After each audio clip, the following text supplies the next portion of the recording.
Hi, I'm Ryan Kelly, Managing Editor of GEMS, and I'm here with Scott Youngquist from the Salt Lake City Fire Department, Medical Director. And we're going to talk a little bit about resuscitation systems of care. Scott, welcome. Thank you. It's good to be here. So Scott, you've implemented a resuscitation system of care in Salt Lake. Can you tell me a little bit about the tools and initiatives that make up that system of care? Absolutely, Ryan. One of the foundational things we did to improve care in Salt Lake City was to focus on CPR quality. Really believe that the two main things that improve quality of outcome are process quality improvements in the quality of CPR and defibrillation for patients. So we did a couple of things. One is we developed a pit crew approach, as other communities have done, so that the team is well orchestrated. People focus on doing a couple of key things well instead of trying to manage the entire resuscitation. And then we use technology to provide both real-time and post-incident CPR feedback. So everybody knows how the CPR is going throughout the resuscitation, and then they get some feedback from me afterwards about it.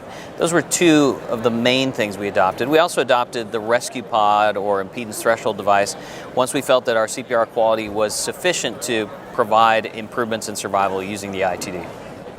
So you've mentioned the ResQPOD, which I know recently was reclassified by the American Heart Association to be a Class 3 recommendation, which means no harm, no benefit. Can you tell me why you would like to use the ResQPOD? Yeah, absolutely. So one thing to keep in mind is that Class 3 is a company that's enjoyed by epinephrine and some other things we routinely do during cardiac arrest. That's not the reason for it. The reason is that I am compelled by the reanalysis of the ROC ITD data that suggests that when used as it's supposed to in the setting of high quality CPR, it does improve survival. So I think if we can achieve as close as possible to laboratory conditions, we'll get benefits from these devices that show benefit in the laboratory. And so it's hard to know that something doesn't work when you don't test it in an environment that's similar to the environment in which it was developed preclinically.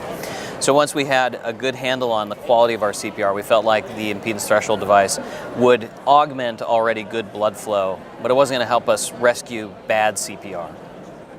So if you were to give one word of advice to systems that are looking to implement a kind of holistic approach to resuscitation, what word of advice would that be? Well, in 2018, the low-hanging fruit is still CPR quality, focusing on making sure the CPR on the scene is optimal and that defibrillation occurs in a timely fashion are still fundamental. It hasn't changed despite all the new technologies. The technologies are available to help assist in that by providing real-time feedback, but it's really about the performance of rescuers and making sure they look at the monitor and see what kind of CPR they're achieving in order to adjust their CPR. If it's too fast, too shallow, they can bring it back. That's the main thing I would recommend. Well, thank you for those words of advice, Dr. Youngquist. I really appreciate you joining us today. My pleasure, Ryan. And I'm Ryan Kelly, Managing Editor for GEMS, and we hope you have a great EMS today.